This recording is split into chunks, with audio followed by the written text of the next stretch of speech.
Good morning, beloveds. So I have power today. It was only off for a couple of hours, and I actually was only here for 45 minutes while it was on. Uh, and then I left my poor partner to deal with the lack of power. So he got to reset the two analog clocks that we still have, um, and deal with all that stuff. Fortunately, it came back on before it got really warm. So, yeah. Always interesting and a challenge to deal with unexpected things in the morning. So, all right. It is March 9th. Our title is As You Forgive. The first quote is, "And forgive us our trespasses as we forgive those who trespass against us." That is Matthew 6:12.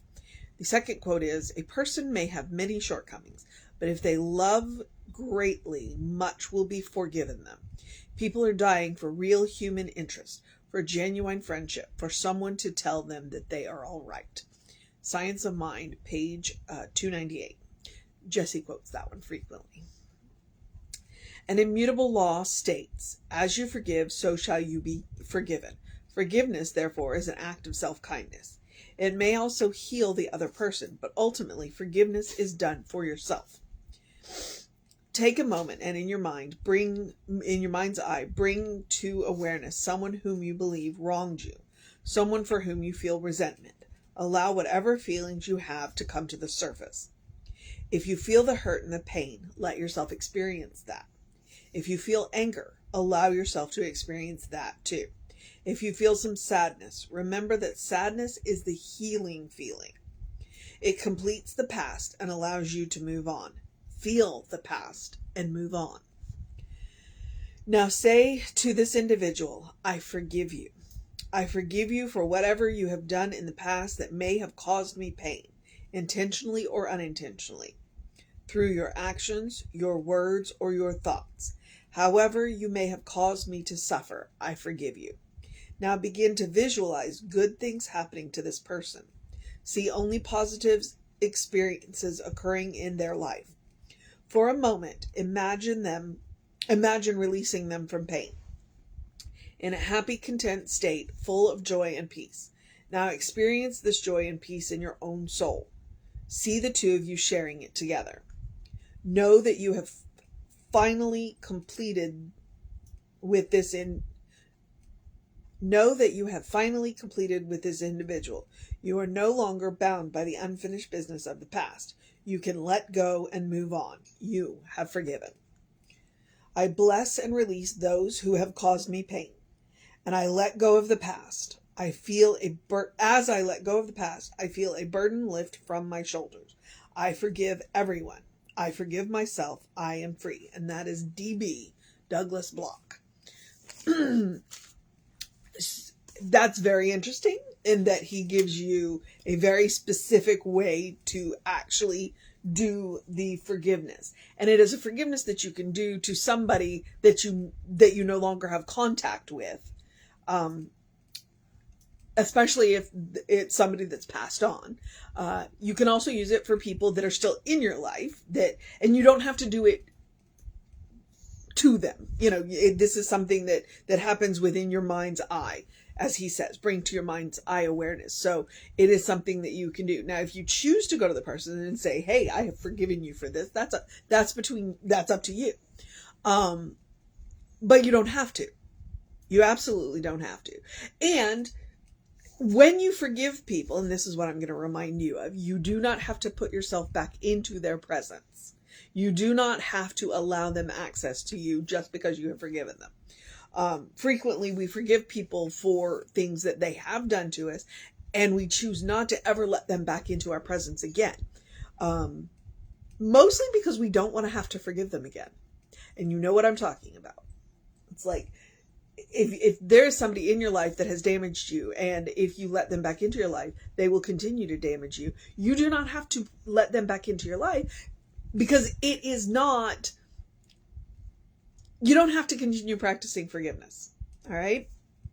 It's like, I have forgiven you as much as I'm going to forgive you. I'm not going to give you the opportunity. I'm not going to give myself the opportunity to need to forgive you again. if that makes sense. So I love his exercise. I think it's absolutely wonderful. I commend it to you, especially if there's somebody that you really do need to forgive. And especially if it's somebody that is no longer on this physical plane. You are not going to be able to get that resolution. There's a young lady that I've started following on Instagram, and that's exactly what she said. It's like completion, what, it's an R word, it's overrated, closure. No, closure is overrated. It's let it go and move on. And when she said that, I was like, yeah, you know what? In a lot of ways. And sometimes that's what closure from forgiveness, you don't have to, it may be that the person that you need to forgive is never going to change. And that's okay. That's okay. You don't have to put yourself in the reach again. And I'm a big believer in this. And I tell you why. Because as women, we have been told to forgive and forget and to let them back in. No. People who have abused us in any way do not deserve access to our presence if they are going to continue to abuse us. It doesn't matter how much they claim to love us. It doesn't matter how much we love them. Because we get to love ourselves more. All right. I have a big sticking point with forgiveness work in that, because frequently women are asked to forgive and then to allow that person back in their lives. No, you can forgive them and love them from a distance. And I thoroughly do encourage you to forgive them and not let them back in your life. All right. Now, forgiveness work is your own time. If you do not want to forgive that person, you do not have to. There was this whole big forgive and forget movement. And I'm like, I can forgive, but I'm not going to forget unless I have seen enough changed behavior to assure me that you are not going to do it again. All right. So real straight talk when it comes to the forgiveness thing. And it may sound harsh. It may sound harsh, but as women, and there are men out there who need to hear this too. As women, yes, forgiveness is a gift that you give yourself. The other gift that you give yourself is loving yourself enough not to let them back into your life if they haven't changed. Because honestly, they say the best apology is changed behavior. Well, that's forgiveness work. If their behavior has changed and you want to allow them access to you, please, that's between you and them. But if their behavior has not changed, you can forgive them and deny them access. All right. I love forgiveness work, but I have that strident belief, just because you have forgiven does not mean you have to let them back in. Okay. But I do believe that forgiveness is a gift that you give yourself. There's a quote from Buddha about anger being drinking poison and expecting the other person to die. That's one of the reasons why forgiveness work can be so good. And especially with somebody who's no longer with us. If they're no longer on this plane of existence, the anger that you're holding on to, it doesn't hurt them. It doesn't hurt them. And that's where forgiveness can be very helpful and you can move on. All right. So, and really honestly, I do think that this exercise is a good forgiveness exercise.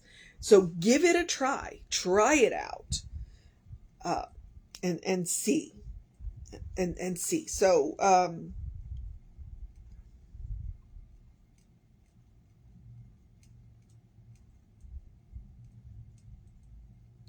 I'm looking to see if there's a mission in the words.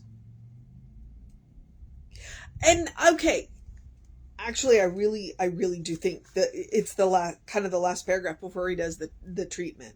The mission today, should we choose to accept it, is to no longer be bound by unfinished business of the past.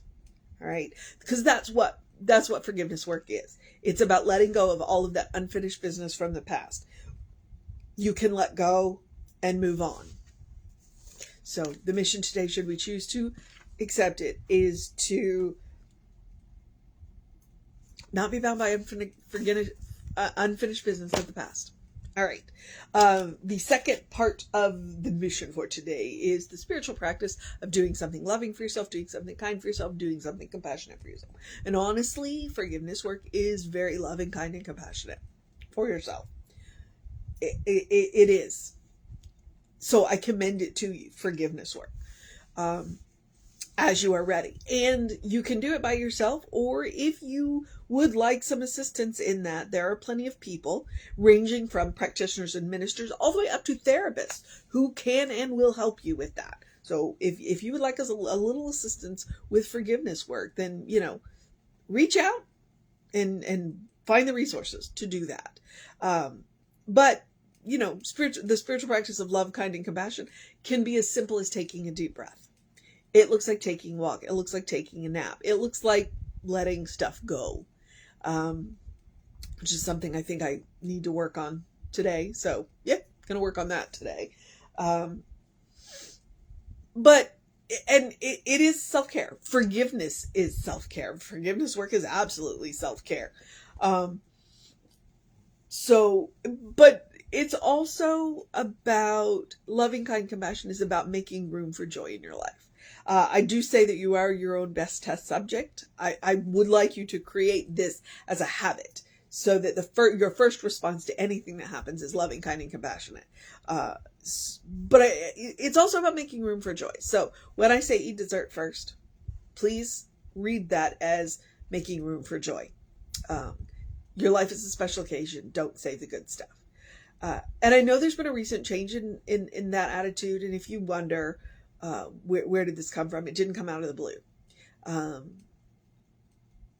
Don't save the good stuff.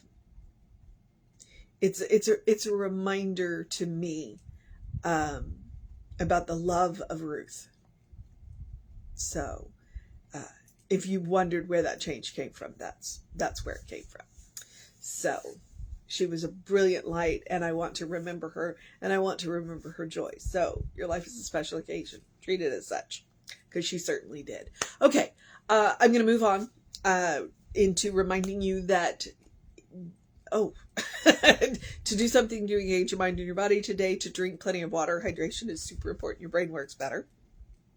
I do encourage you to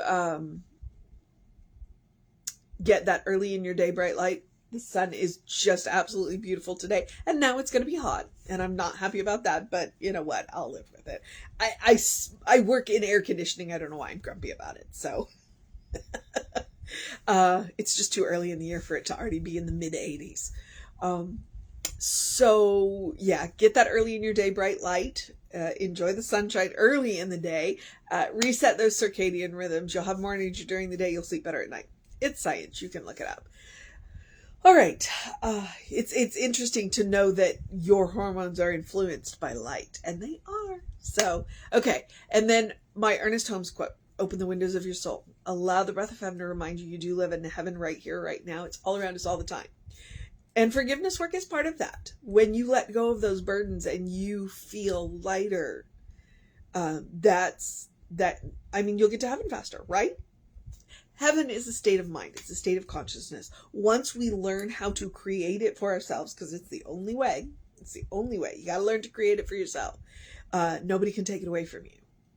And more importantly, heaven ceases to be a place and can become any place. And if you continue to practice, it could become every place. And you can always take Emma's advice. Look for the good and praise it. All right? You want to get to heaven? Gratitude will get you there. Every time. All right, beloveds. I think I am now at the social media part where I remind you that we are Creative Life Spiritual Center, Creative Life Spark. I am the running Rev Ryan on the social medias that I am on. So we ask you to like, share, subscribe, do all that stuff. And there's a new feature on our website, which, by the way, is creativelife.org, where if you click on the Sunday Talks, it'll take you right to our YouTube channel.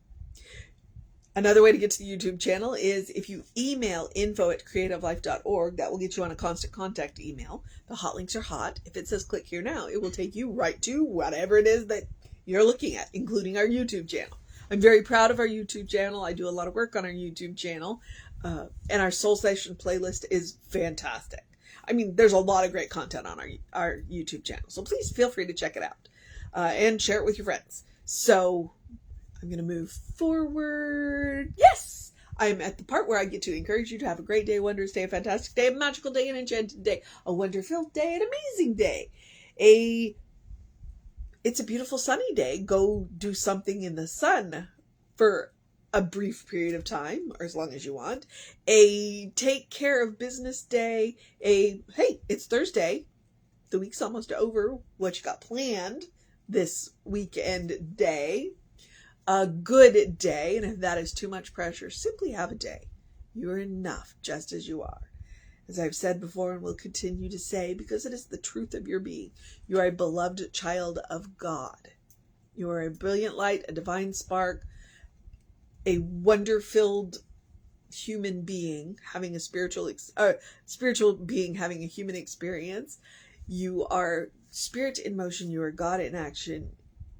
You are a godling in whom God is well pleased and well represented always. All right? Believe it. Okay. Reverend David should be on around 5 p.m. with you. I will be back with you around 9 a.m. tomorrow. Take care of yourself. Know that you are loved. And I will see you next time.